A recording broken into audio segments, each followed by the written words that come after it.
teman-teman, di sini kami dari kelompok 4 akan memaparkan materi dari buku yang berjudul Islam dan Nasib Manusia di Era Modern. Nah, dari buku tersebut kita mengambil subbab nomor 4, yaitu yang berjudul Pentingnya dari Metode Komparatif Mempelajari Warisan Intelektual dan Spiritual Islam. Nah, sebelumnya perkenalkan, saya Intan Kusuma Dewi. Saya Diana Larasati. Saya Marisa Anggraini. Nah, langsung saja kita mulai pembahasan kali ini. Nah, setelah membahas masalah-masalah dan makna apa itu metode perbandingan, kita sekarang harus menerapkan metode tersebut pada dunia Islam yang menjadi perhatian khusus kita. Dapat dikatakan dengan pasti bahwa metode perbandingan dalam pengertian yang diberikan pada bab sebelumnya adalah cara yang paling tepat untuk menjelaskan dan menerangkan warisan intelektual dan spiritual Islam bagi manusia barat. Dan meskipun jelas tidak diperlukan bagi umat Islam yang ingin mempelajari tradisi mereka sendiri, bahkan dalam kasus mereka, metode ini dapat membantu mereka yang telah menerima beberapa bentuk pendidikan modern dan yang matriks pemikiran dan sikapnya seringkali ditentukan sampai tingkat tertentu oleh unsur-unsur yang diambil dari konteks sejarah dan budaya Barat.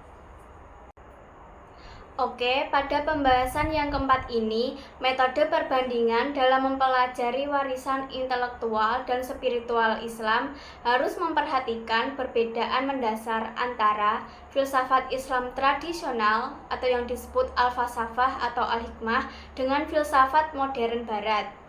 Filsafat Islam tradisional menempati posisi tengah antara metafisika esoteris seperti sufisme dan aspek batinsyah dan filsafat rasionalistik yang kemudian merosot menjadi filsafat sekuler di Barat. Nah, perkembangan filsafat Barat pasca abad pertengahan yang terpengaruh oleh skolastik dan konsep wujud atau being dari filsafat Islam akhirnya terpisah dari intelek ilahi, kemudian membentuk rasionalitas modern yang profan.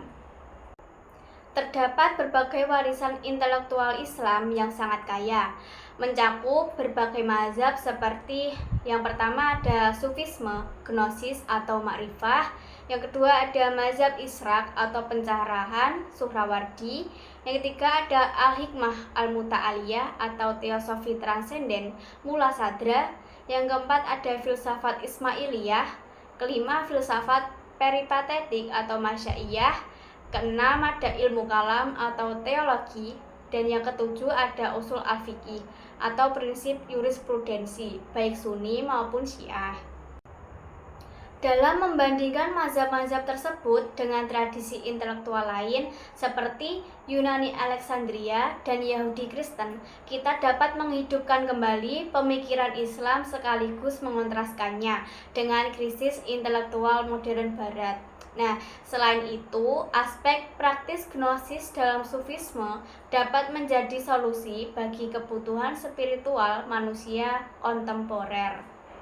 Islam memiliki peran unik dalam sejarah karena kemampuannya mengintegrasikan berbagai warisan pemikiran umat manusia sebelumnya ke dalam seni, sains, dan filsafat dari Yunani, Persia, India, bahkan Timur Jauh dalam kerangka doktrin tauhid atau keesaan. Filsafat Islam jika dipahami secara menyeluruh bukan hanya mazhab peripatetik.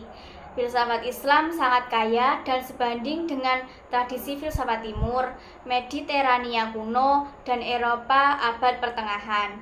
Nah, pemahaman Islam terhadap filsafat Yunani seperti Pythagoras, Empedokles, dan Parmenides memiliki peran penting dalam penemuan kembali hakikat filsafat tersebut di Barat.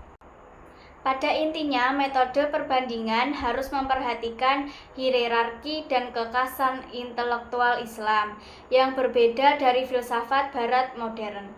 Warisan Islam yang kaya dan integratif menawarkan solusi bagi krisis modern sekaligus menjadi jembatan untuk memahami tradisi-tradisi kuno secara lebih autentik.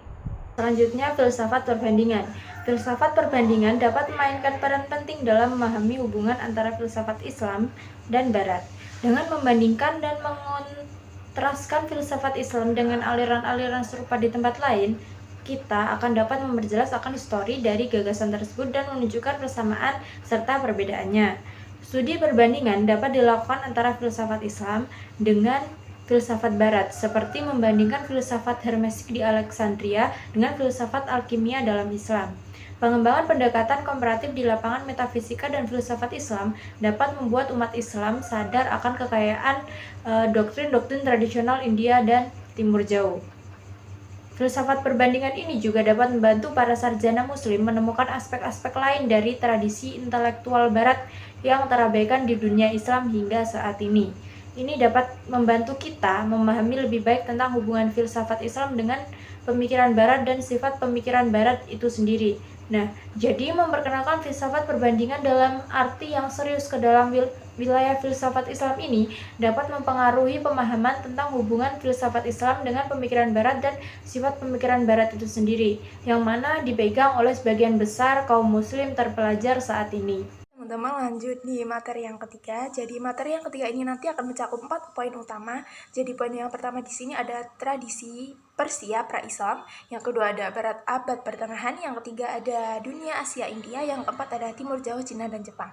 Jadi pada materi pertama ini nanti tradisi Persia pra-Islam itu situasinya mirip dengan pengaruh Yunani terhadap filsafat Islam. Jadi pemahaman tradisi Persia ini tuh penting untuk memahami asal-usul filsafat Islam secara utuh. Jadi metode komparatif ini tuh dapat mengungkapkan dimensi yang lebih dalam dan takdir spiritual intelektual masyarakat Persia. Jadi, contohnya itu membandingkan angelologi, Suhrawardi, dan Zoroaster. Nah, untuk materi yang kedua ini berat abad pertengahan itu situasinya mirip dengan filsafat Islam dan warisan Yunani.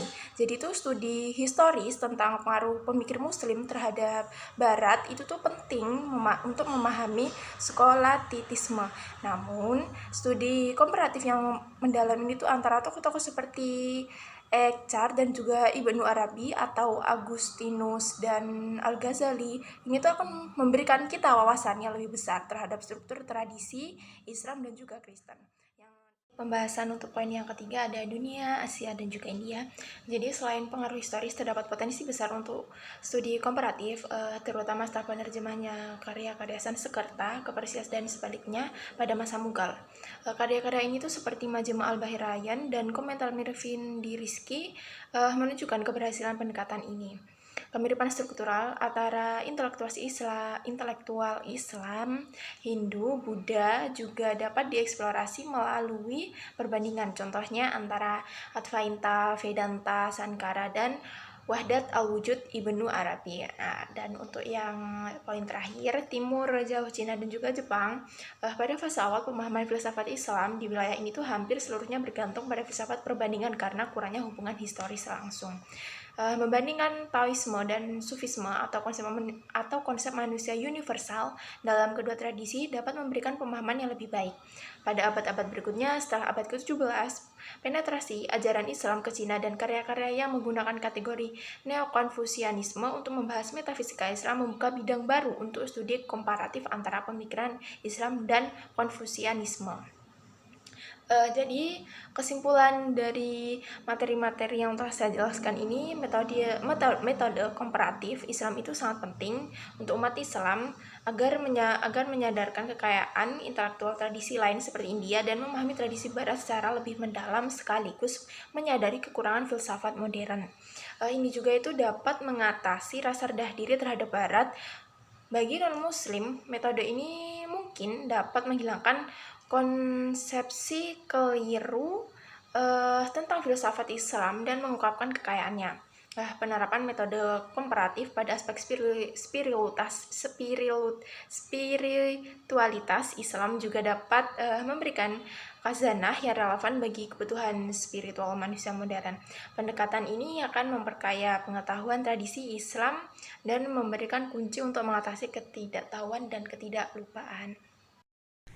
Sekian pemaparan materi video dari kelompok kami. Jangan lupa like, komen, and subscribe. Wassalamualaikum warahmatullahi